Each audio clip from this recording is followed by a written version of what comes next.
There's a very profound revelation in the Bible that is almost never discussed.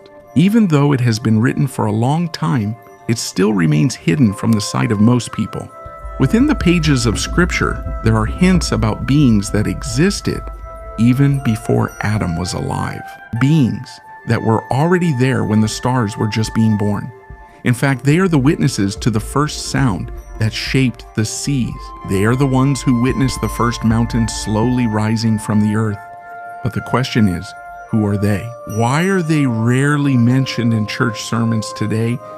And what happened to these beings? That's what we're going to find out. But before we start, don't forget to like this video. It means a lot to us content creators. Thank you very much, and now let's begin. The start of our journey is in the book of Job, one of the oldest and most mysterious books in the Bible. Here God speaks directly to Job, showing how limited human understanding is when it comes to the creation of the world. God said, according to Job chapter 38, verses 4-7, "Where were you when I laid the foundations of the earth, when the morning stars sang together, and all the sons of God shouted for joy?" In these few verses, there's a detail that's often overlooked. Before humanity was created, there were already those called sons of God. They are not a product of imagination. They are clearly mentioned as witnesses to the very beginning of everything. They weren't just there. They rejoiced. They sang together as God divided the waters, raised the land, and arranged the formerly chaotic form of the world. They were like a spiritual assembly. They watched as the Creator laid the foundation of reality. Their appearance is not described in detail in the Bible. There is no clear description of what they look like. But one thing is clear: they already exist, they are conscious, and they have access to the very presence of God. They witnessed every stage of creation, as if watching a divine work that no human had ever seen before. This is a brief but very powerful glimpse into a much bigger story. A story that is greater than what is usually taught about creation. And this revelation opens up questions about where everything truly began. If humans were not the first witnesses, if there were beings that came before us, what is their role in God's greater plan? And this is where the deeper part of the story truly begins. Many believe that the book of Genesis is the very beginning of everything. But if we base it on what was said, the picture is actually much broader. This shows that even before humans arrived, there was already a conscious spiritual order, a world of beings that were already there and witnessed the arrival of humanity. The ancient Hebrews knew this. In ancient texts, the existence of such beings is clearly acknowledged. But as the centuries passed, this part of the story seemed to be gradually softened. Some details were forgotten. Some parts were no longer emphasized, and others were no longer discussed at all. So the question arises, why do many scholars avoid a deeper discussion about this? Why do we rarely hear about the sons of God who witnessed the birth of the world? It may be because this story opens up truths that broaden our understanding of creation, spiritual dimensions that go beyond what humans can immediately comprehend. The Bible suggests that a heavenly hierarchy already exists, an active spiritual community that has been moving since the very first moment of the creation of the cosmos. And this is where the inevitable questions come in. If there were sons of God before Adam, what was their role? How are they related to the Creator? And why do they seem to be mentioned only in passing? It's like they're pieces of a bigger story that hasn't been fully revealed yet. As we examine these verses more closely, we notice the intentional gaps. It's as if there are parts of the story of creation that were deliberately left in the dark. Perhaps it's because at one time humanity was not yet ready to understand this kind of revelation. But when every detail is put together, the shape of a broader reality gradually emerges. A story that goes beyond what is commonly taught. A narrative that includes celestial beings, witnesses to the birth of the physical world, and possibly played a role in God's plan even before the first humans set foot on earth. But the question is this the only time these mysterious beings appeared in the scriptures? Or are there other verses that quietly hide deeper hints about their identity, purpose, and influence in the spiritual world? This might even surprise seasoned scholars, because what was mentioned in Job chapter 38 is not alone. They appear repeatedly in the Bible, and always at important moments. This shows that they have a high status and a unique closeness to the Creator. And in the very first chapters of the Bible, we can see one of the most curious mentions about them, which can be found in Genesis chapter 6, verses 1 to 2, according to the passage. When people multiplied on the face of the earth and daughters were born to them, the sons of God saw that the daughters of men were beautiful, and they chose some of them to be their wives. In just a few lines, the door suddenly opens to a deeper mystery, a scene that suggests a connection between the spiritual and physical worlds and foreshadows events that will change the course of human history. Here we can see more clearly that the sons of God did not just exist before humanity was fully established. They actually interacted with the physical world.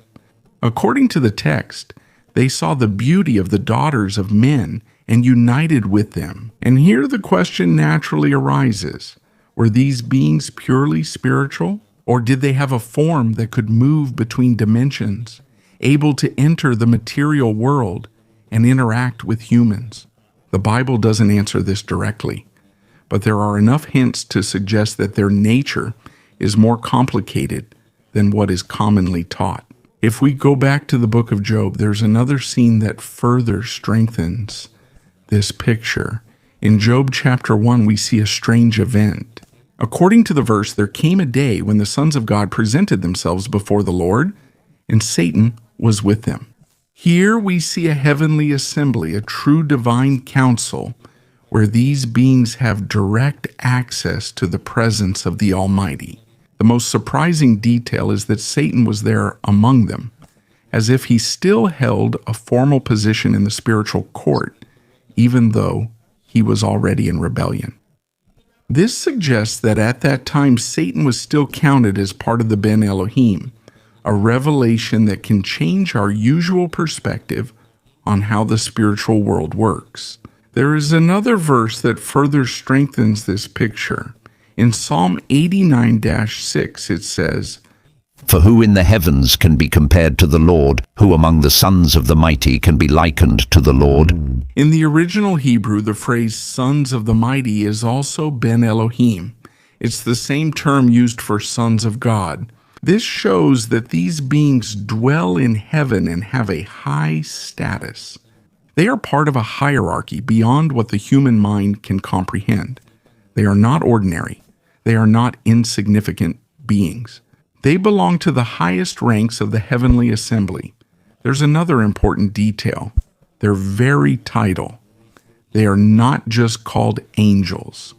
They were called sons of God, a term that seems to suggest a different kind, perhaps higher, compared to the messenger angels we often see in Bible stories. This idea reappears in Daniel 3:25. When Nebuchadnezzar saw the three Hebrews walking, not being burned inside the blazing furnace, he said, And the appearance of the fourth is like a son of the gods. Many translations weaken this line, but in the original language, it again refers to a being classified as sons of God. When all these verses are put together, the pattern is clear. The appearance of Ben Elohim is not an accident. They appear at critical moments as witnesses, leaders, or active participants, and always play an important role in the heavenly plan. All of this shows that the sons of God were already active before the creation of man, and their actions continued. Even after the creation of mankind, they had a very close relationship with the Creator. In some instances, they were not just mere observers. They directly intervened in the course of human history. And this brings us to the most central question. Who really are these beings? Why does it seem like only a select few are mentioned in the Bible? What is their true role in the divine order? And why does it seem like their identity has been shrouded in silence for such a long time? As we delve deeper into the scriptures, we gradually begin to see pieces coming together. Small hints that help us better understand the nature of the mysterious sons of God and their place in the heavenly hierarchy. Over the centuries, many scholars, theologians, and researchers have tried to solve this mystery. Various explanations have been presented about the origin and purpose of these beings. Among all those interpretations, there are three main perspectives that often emerge. Each one sheds light on a different aspect of the question that has long surrounded history.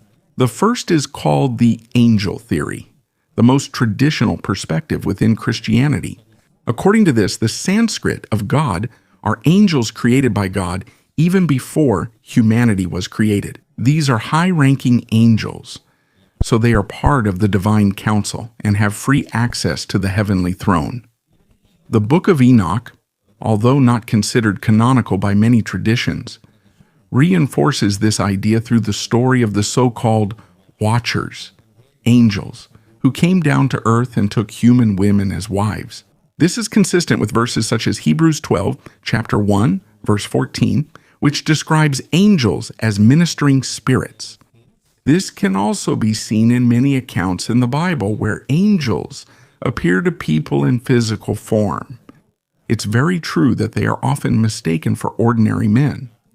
This suggests that these beings have the ability to move between dimensions, appearing in the material world when necessary. The second perspective is more radical, the pre-existent soulship. According to this idea, the sons of God are not angels, but human spirits created by God even before the physical world existed. Defenders of this idea often point to verses like Jeremiah chapter 1 verse 5, where God said that he already knew the prophet even before he was formed in the womb. In this view, there is a spiritual stage before life on earth, a state where souls already exist in the presence before they are given physical bodies. Therefore, the sons of God mentioned in the book of Job could be these ancient souls, witnesses to creation, who were later sent to the world to fulfill their respective roles in the history of humanity. And as we study these perspectives, it becomes clearer that the question about the sons of God is not simply a matter of name or title, but a key to a deeper understanding of the structure of the spiritual realm. This is the reality described by the Bible, and the possibilities do not end here.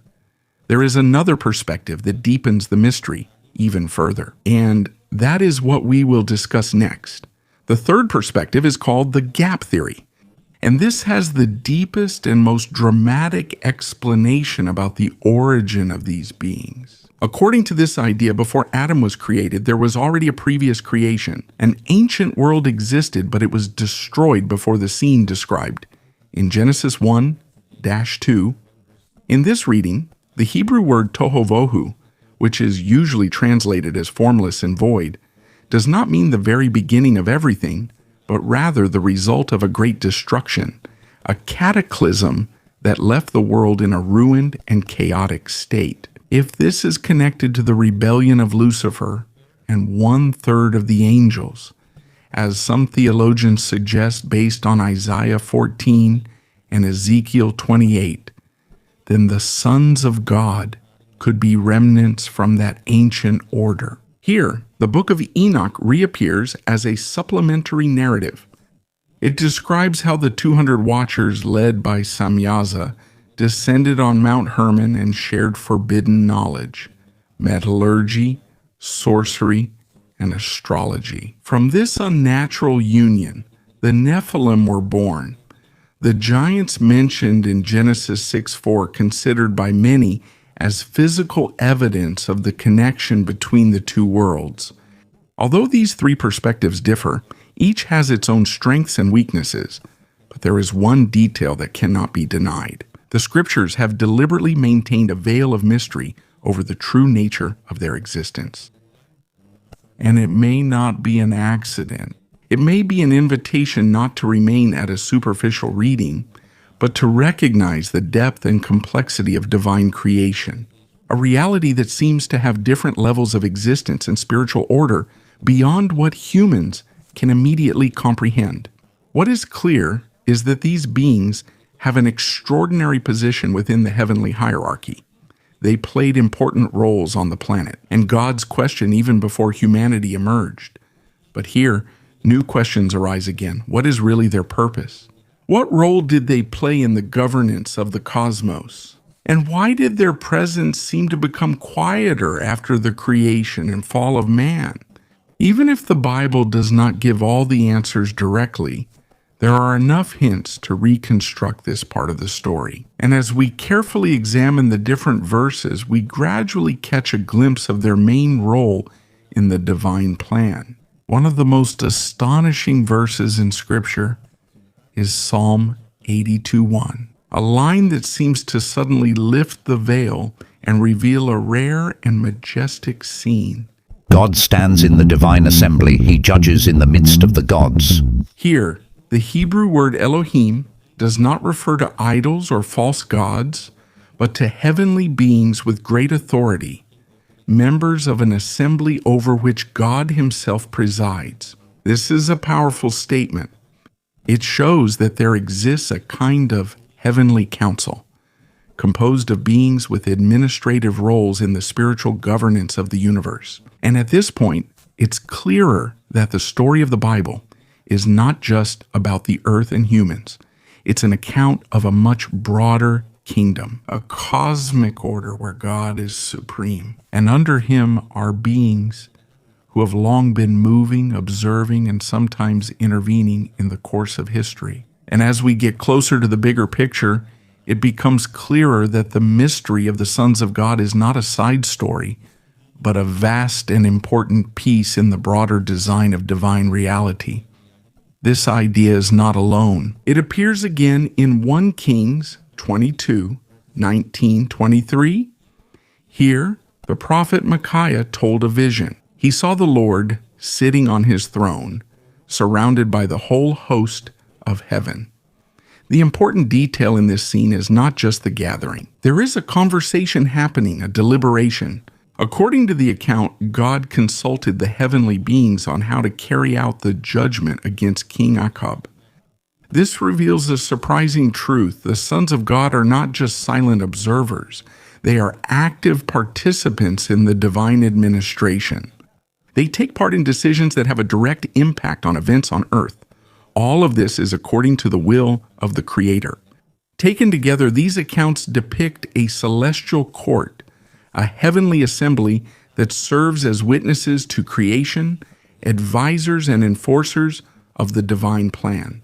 And within this exalted setting, we find in Ezekiel 28 the description of the fall of an anointed cherub, a being full of wisdom and beauty, a being who walked in Eden and held extraordinary authority. Many scholars recognize this figure as Lucifer before his rebellion, perhaps one of the highest members of the celestial council.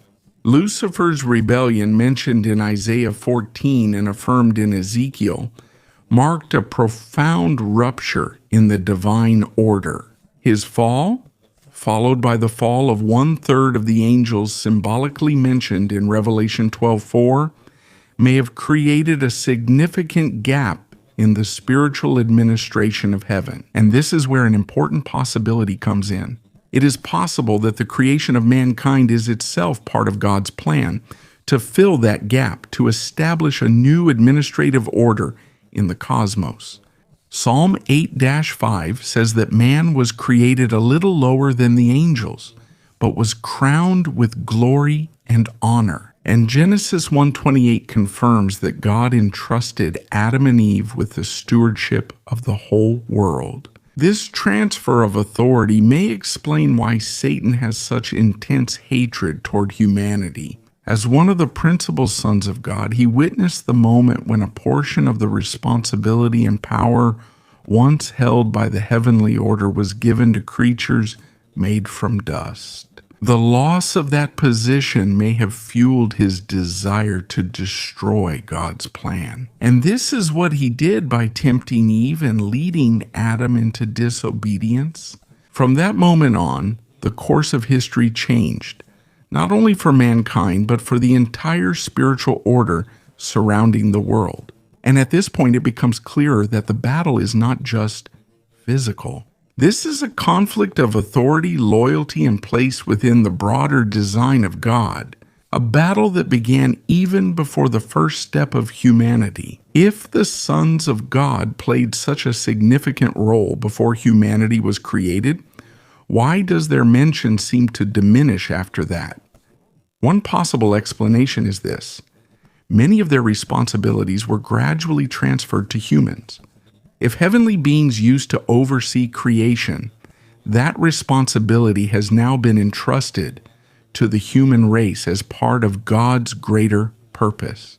In this new arrangement, although the direct interaction of those beings with the physical world has lessened, it has not completely disappeared. Here we can see that the fall of man is not just a moral or spiritual tragedy on earth. It is also a major blow to God's plan to establish humanity as the new steward of creation. And here the question arises again: have the beings who were once so active and powerful completely disappeared after Lucifer's rebellion and the fall of man? Or are they still at work, quietly but effectively behind the scenes of history? The scripture suggests that their influence did not cease. It only changed form. This can be seen in Daniel 10:13, an extraordinary revelation. A heavenly messenger recounted that he was blocked by the prince of the kingdom of Persia for 21 days until Michael, who was called one of the chief princes, came to help. This verse shows that there are spiritual beings associated with nations and governments, beings that have unseen authority over vast regions of the world. These spiritual princes seem to be part of the ancient order of the sons of God, and it is possible that some of them sided with Satan's rebellion. This explains why the heavenly messenger encountered intense opposition, and why Michael's intervention was necessary.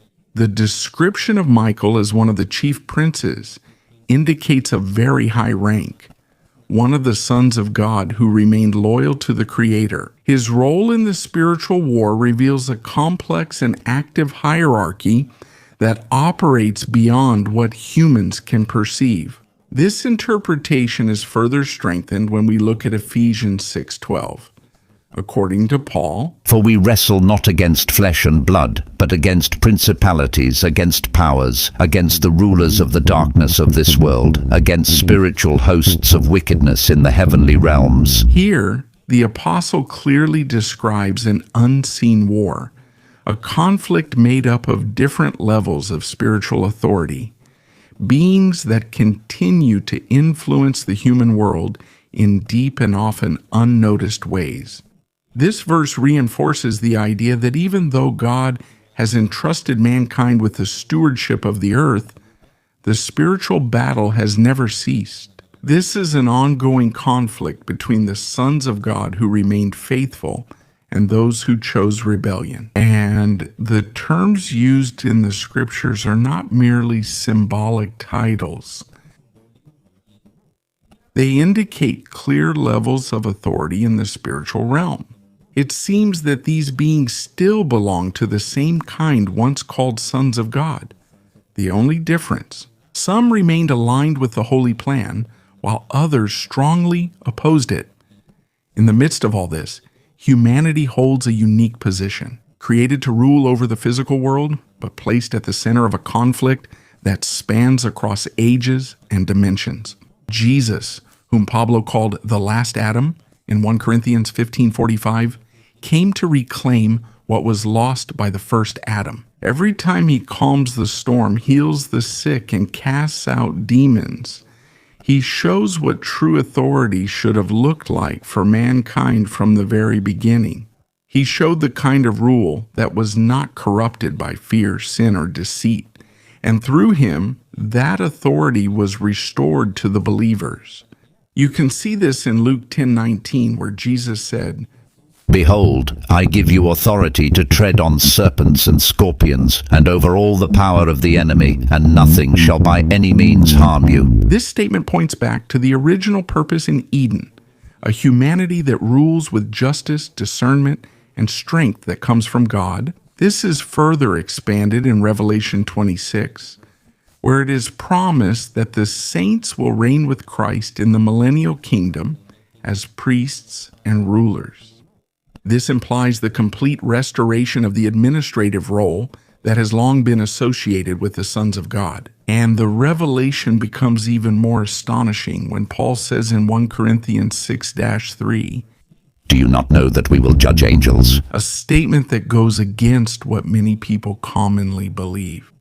This implies that the redeemed will have authority even over heavenly beings, perhaps even over those formerly called sons of God who are now awaiting judgment.